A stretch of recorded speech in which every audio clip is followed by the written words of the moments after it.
guess it's working. Good evening. Thank you all for being here. And I also look over to my right, I see a number of the members of the Audubon Commission and Audubon Nature Institute Board, and I thank you all for being here as well.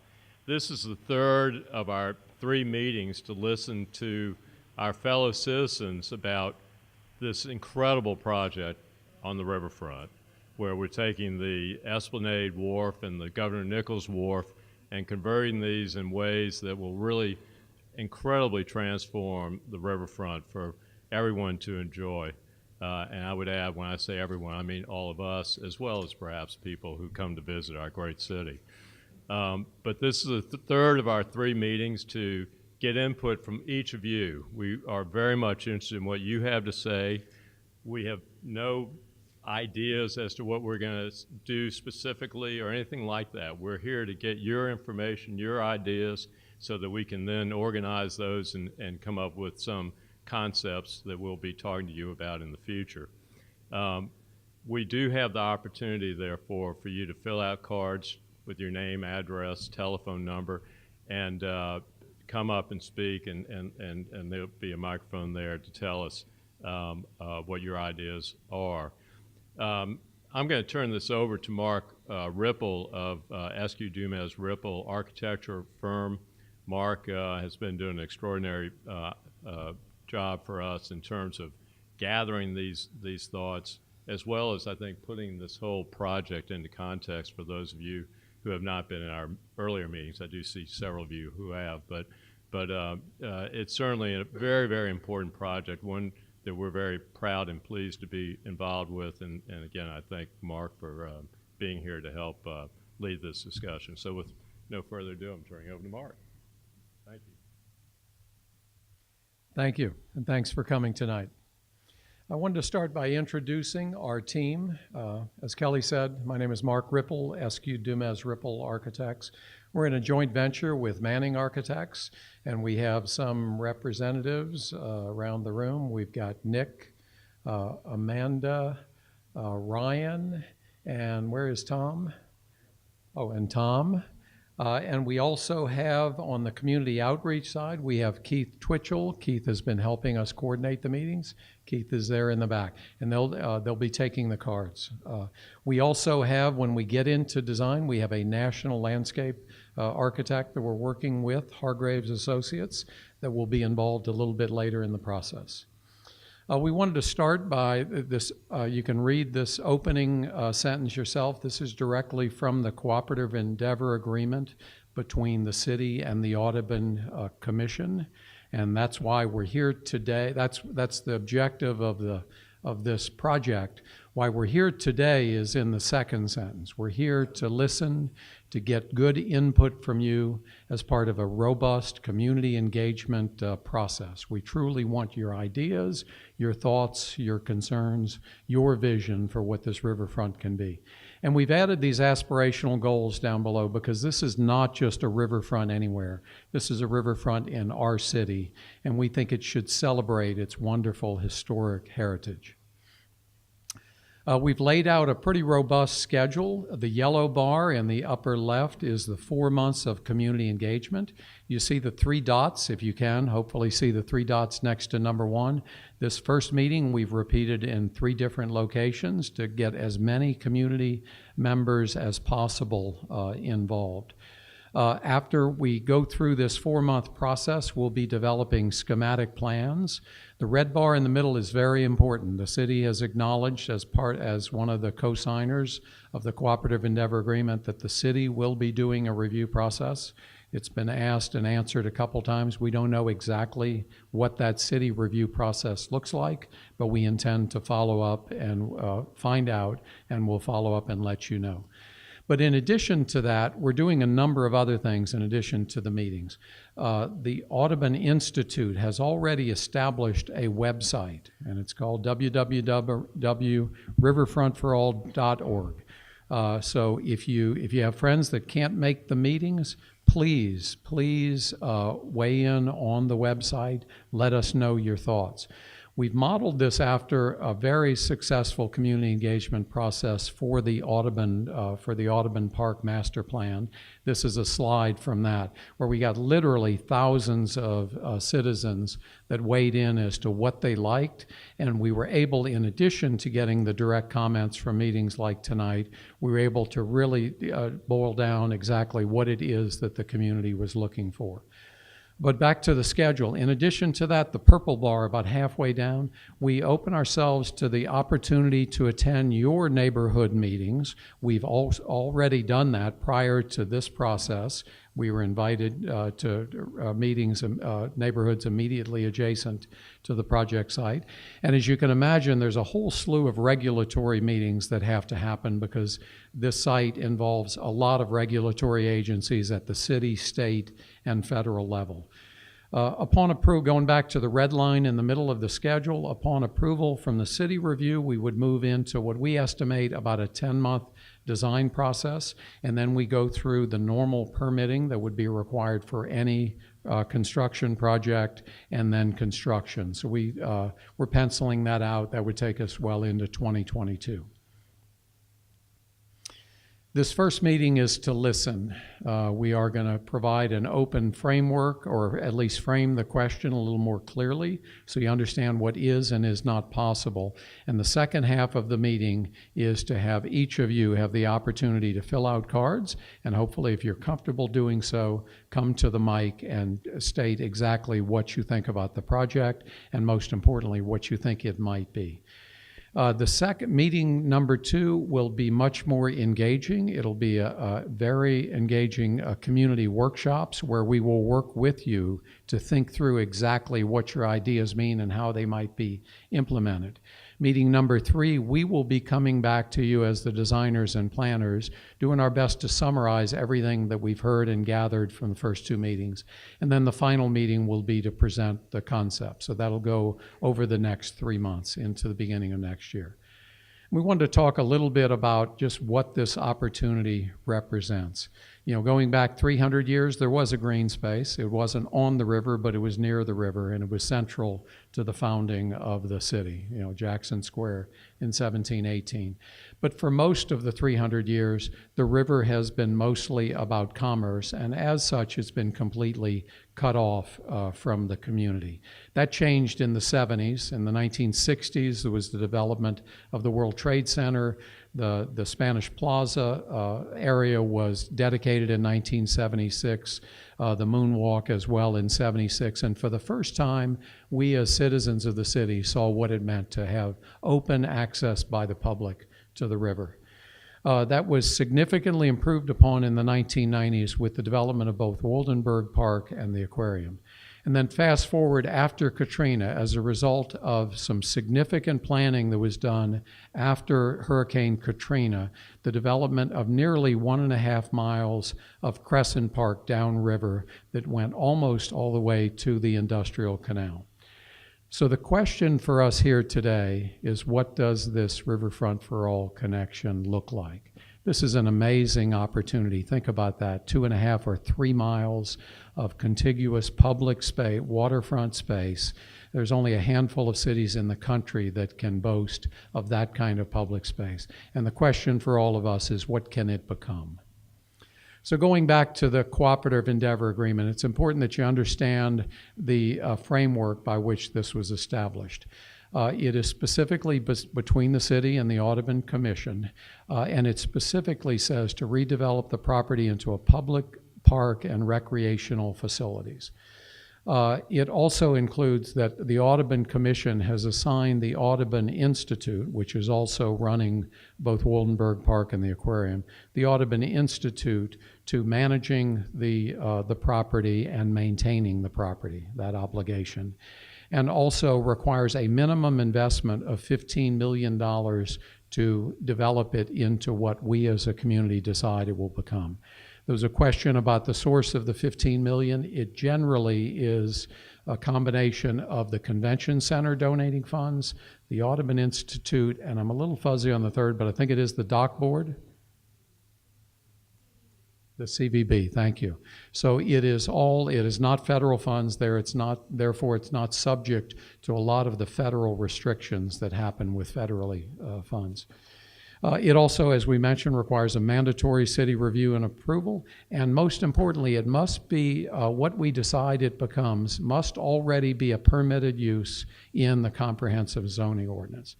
So as we look at the site, it actually encompasses two different zones. The Vieux Park District, of course, closest to the upriver piece, closest to the Vieux, and then an additional smaller space that's downriver that is part of OSR, Regional Open Space. In addition to that, there are adjoining zoning areas, most notably Marigny, Tremé, and Bywater, that also come into play. But as we look at the current zoning, the upriver 2/3 of it is this Vieux Park District. It is a little bit more open-ended and a little bit more passive, if you will. It just says it's intended to provide for parks and public facilities. And the permitted uses are pretty limited, as you can see. It's primarily parks and playgrounds.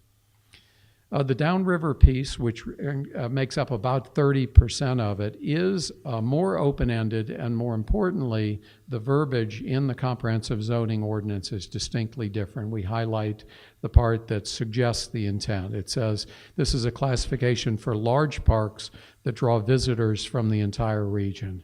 And as such, there's a wide range of permitted uses that are listed here on the screen. I'm certainly not going to read them all, but they're also available if you're interested on the side wall, the specific language from the CZO. And as I mentioned earlier, there's a whole slew of authorities having jurisdiction at the local, state, and federal level. We don't need to go into those tonight, but suffice to say, each of them cares about what we do and has things and requirements in place that we must follow. And if we look, this is a cross section cut through this section of the park. So on the far left, that is a railroad car, so that's the public belt area. There's a relatively small piece of actual levee that is under this footprint. The vast majority is elevated wharf space that's on piles. And as you can see across the top, there are a whole bunch of folks that care about different aspects of this that we're coordinating with. But it's also important to understand this isn't just dirt. It's also a pretty good swath of built-up property that does need to be maintained. And based on our experiences with the Downriver Crescent Park project, that does have significant cost to put this in service for the next 30, 40, 50 years. It is approximately 14.5 acres, 630,000 square feet, and goes about 1/3 of a mile. And of course, the vast majority of it is covered by the two wharf sheds. It's also important to understand that when we look from the upriver to the downriver side, on the far left of the screen, you see the much more active uses of the upriver area, most notably Spanish Plaza, the aquarium, and Jackson Square. And that carries with it a certain sort of context and a certain spirit, if you will. The downriver side is decidedly different. It is much more passive. Dominated by the Crescent Park, which hopefully many of you are familiar with, which is mostly for walking and biking and just viewing the river. So the question in the middle, this connector, is what is the nature of this piece of the park? And with that, just wanted to share a quick piece of the riverfront history. As we said, for 270 of the 300 years, this was not public space. It was all about commerce, and started with simply ships that were docking immediately adjacent to the riverbank. With the development of more and more commerce came the development of wharves, railroads, sheds, and even bigger wharves and bigger shipping, and thank God. The poorly rendered image on the right-hand side was what would have been a disastrous idea for a riverfront expressway that would have all but completely isolated the citizens of New Orleans from this beautiful river. And although in the 70s it was initially opened up, as we said at the Moonwalk, we think it was really in the 80s with the development of the World's Fair that the citizens really saw the magic that could happen with access to the river and the power of that, and being able to celebrate the true heritage of the city. And again, that was further emphasized or illustrated with the development of Wildenberg Park. But it continues on with Crescent Park. We call attention to the image in the upper right-hand side. It was a rendering that we had done as part of one of our many riverfront studies. And the question is, even the riverfront edge, it can be riprap, it can be batcher, but perhaps still in keeping with the requirements of the dock board, levee board, and all of the authorities, maybe it can be something more than that. So we challenge you to think about the opportunities of what you want the park to be. And again, we love the fact that the Crescent Park doesn't strip the slate clean. It celebrates the heritage where the sheds are there and they're put to new use. I love this image because most people don't appreciate the fact that those curvy things were the railroad spurs. So we didn't clear those out. We just gave them a new purpose. And we left pieces of the wharves and docks because it tells the story of the history of the city. So how can we continue to do something that celebrates the history and heritage of our wonderful city? And we look across the country, there are wonderful precedents all over the country that show how other communities have re-engaged the river. Cincinnati, Ohio, Memphis, Louisville, all of them with different contexts, different conditions that they address, but all of them in ways large and small have found ways to allow the community back to the river's edge and experience the magic of what that becomes. So the question for you is, can it be something more? Could it be a farmer's market once a month? Could it be, as we show in the image in the upper right, that when we were exploring ideas, could it be something where we have art exhibits for local artists in these sheds, celebrating this wonderful, beautiful view of the river? So what can it be? Can it be, we've had a lot of comments where, we just simply don't have enough play areas for our kids. Why can't it be about obvious, just a healthy lifestyle and focus on healthy environments? So the ideas from other cities are, we think, can in fact be inspiring. Or, as I love this, my favorite image there on the right-hand side, it may just be simply a place where we can just simply enjoy this magical view that we have from the water's edge. So those are our thoughts going in, but as Kelly had said, we come with no preconceptions. We come here to listen. And the second half of this, assuming I've kept within the 20-minute limitation, Amanda's checking the time just to make sure we're doing okay, because we wanted to leave the rest of the time for you. The instructions are up here on the screen, but it's important. We've got a number of folks here tonight. We are here to listen. We're going to give each of you 2 minutes to either just write in your cards. We can certainly read them, but we would much rather prefer that you come up to the microphone and speak what your thoughts are. All of these ideas, comments, will in fact be recorded. They will be cataloged, and we'll be using these comments to build the agenda for our workshop number 2. But perhaps, think about answering some of these questions. What amenities would you like? And, there have been great ideas expressed, things as obvious as, well, if we just had some drinking fountains, it'd be great to walk 2 miles. We've had a number of folks commenting on Bikes for All was one of the advocacy groups. Wouldn't it be nice to be able to get on your bike almost down at the industrial canal and be able to ride into the city? I will editorialize a little bit and say that with our staff, we work at the foot of Canal Street. We love the idea that taking the pressure off of vehicles and giving folks healthy alternatives to get to and from the areas where they work, the areas where they play, and the areas where they live. So we encourage you to think about those kinds of things, come up with creative ideas with us that we can then share in workshop number 2 with the group. So with that, let's have the cards. Well, I didn't sign my name on there, but my name is Marty Scheel, and I live at the Esplanade over here in this neighborhood. But I'm an avid bicyclist, and I'm very active in the Crescent City Cyclists and also a lot of biking groups around town, many of whom, of the people I ride with, are also of a retirement age, shall we say, somewhat older. We ride slowly, and a lot of the rides that we take, several mornings a week, are through the city, various places. We love the way things have turned out down in Crescent Park, And we could get in there very easily with our bicycles down at the Bywater end. Then we come up to the other end. It's great that there is now a bridge with an elevator, but that's very slow when you have a group of people. It's also not fun with the stairs. So my comment is there any way, the only thing in this whole thing that really I didn't like when I came in was seeing 2022. Is there any way that we can have access from near where that elevator goes up along the railroad track side, just way up where it says the floodgate, Mandeville Crossing, right closest to the, where there's now a gate that's sometimes left open and sometimes we go through just to get down to get to Esplanade Avenue. And can that maybe during construction be covered or something so that we can continue to use this? Basically, you get loaded into this place to the far north end and then or the upriver end, and then you can't easily get out. Thank you. And could you spell your name for the record? Yeah. Okay. And I did skip through. There was an important point on this slide that she had brought up that I did want to share with the group.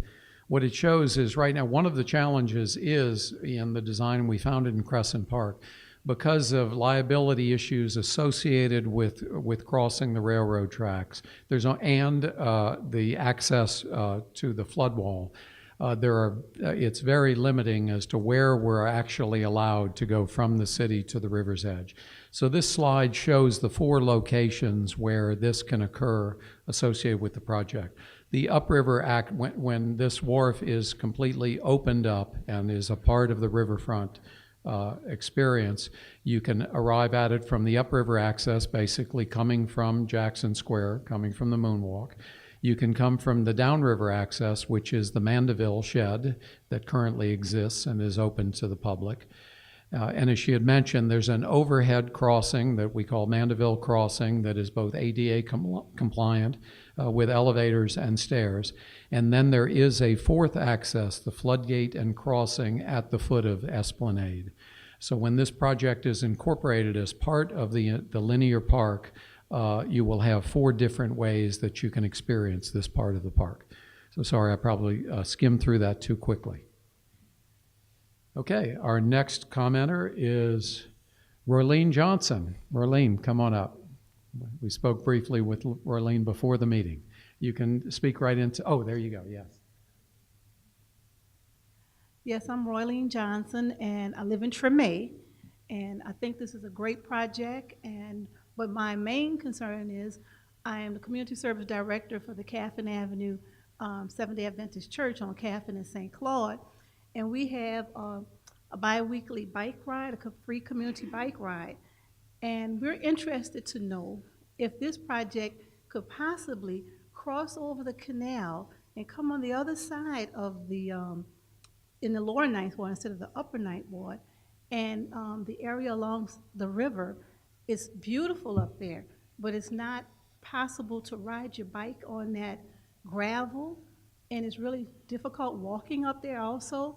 So we're looking to see if maybe, I don't know when it'll be possible, because I see it's 2020 for this one, but put it in the works that please to cross over and come into the lower Ninth Ward and possibly connect with St. Bernard Parish and Schematic and have that whole area to come from the Schematic battlefield all the way to Jackson Square, and I even had a name for it, Battle Square, to come down from the battlefield to the Jackson Square.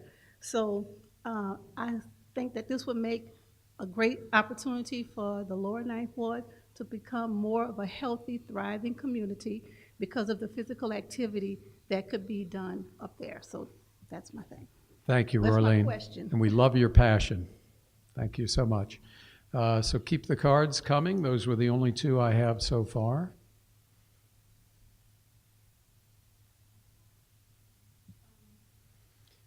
And you can just, come on up and state your name. And Janelle Hazlett, and I live in Northwest Carrollton. I grew up in the lower Ninth Ward. And we had a relationship with the river when I was a kid, even though we weren't necessarily supposed to.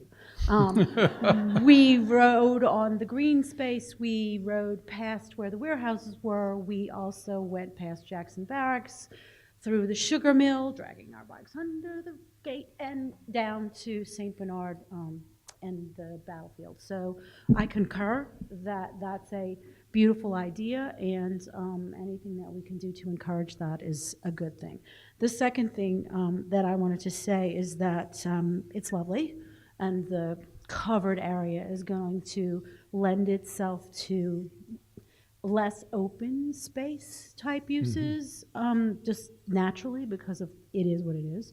And you are going to, as a result of this, create parking stresses, whether you like it or not. You can say biking, you can say walking, you can say all that other cool streetcar stuff, but like it or not, when you hold events at this, and you will, because it's going to be lovely, you're going to please make certain that you do something with this space that respects the fact that you're this close to somebody's backyard, front door, and parking needs to be included.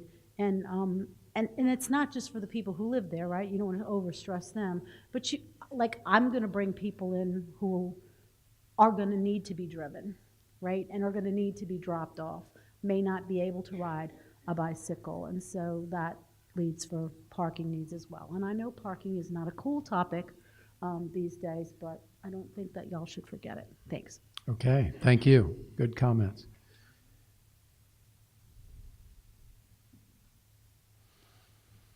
Okay, we have lots more folks, and please.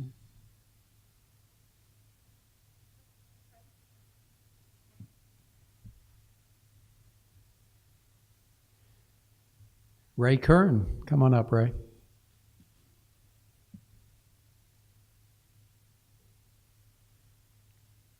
Good evening.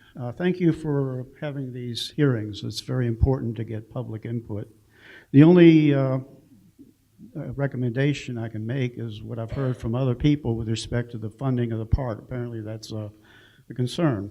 And it was estimated to be $2 to $3 million a year to maintain the park. And it has been suggested that portions of the rent and taxes from the WTC lease could be applied to those maintenance costs, and I think that's a good idea. I don't think that a lot of the neighbors that I've spoken to who live in the area, the Lower French Quarter and the Faubourg Marigny and Bywater, are interested in having it be a passive park. They don't want to see become a tourist mecca. Our neighborhoods downriver are under stress right now because of all the tourist activity. So if we want to maintain these vibrant, historic neighborhoods, it's very important that we pay attention to how this park would affect these fragile neighborhoods. Thank you. Thank you, Ray. Appreciate the comment. Okay, we've got others in the audience. Any? Can you come up to the mic and restate your name? We want to make sure we get it recorded and the comment, yeah. Janelle Hazlett, you said earlier the three sources of funding were from the convention center. What is it, CBD? The Convention Center, the Audubon Institute, and CVB. Is that correct? CVB? Yes. What is that? I am uneducated. I'm sorry. The Convention and Visitors Bureau, yeah. But you already said the convention center. That's a different group. So Okay. it's, So the CVB is different than the convention center. And Yes. Audubon, is that based on the millage that we already pay? I'm not sure. Can we get and some clarification we on can where certainly, those- for the next meeting, get clarification about that specifically. Okay, Paul Kramer. Come on up, Paul. Good evening. My comments are just a little bit outside of the park, which would be along North Peters between Elysian Fields and Noka. There is need for streetscape improvements along that corridor. There is a sidewalk on the river side of the, not on the lake side. and there is really no street trees. So I think that creating a more inviting entrance to the park would also be something I'd like to see. Thank you so much, Paul. Okay, any further comments? Last call. Got several folks. Okay, with that, Kelly, would you like to make the closing remarks?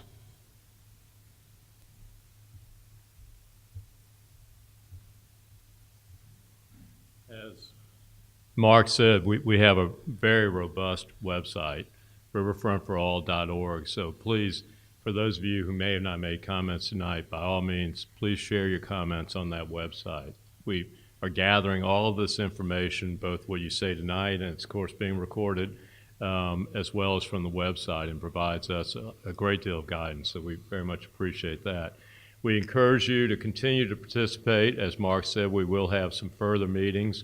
They will give us an opportunity to gather in groups and discuss these various ideas in groups, and I think that that's something that was very successful during the master planning for the park, and I think you'll find it very helpful for this process.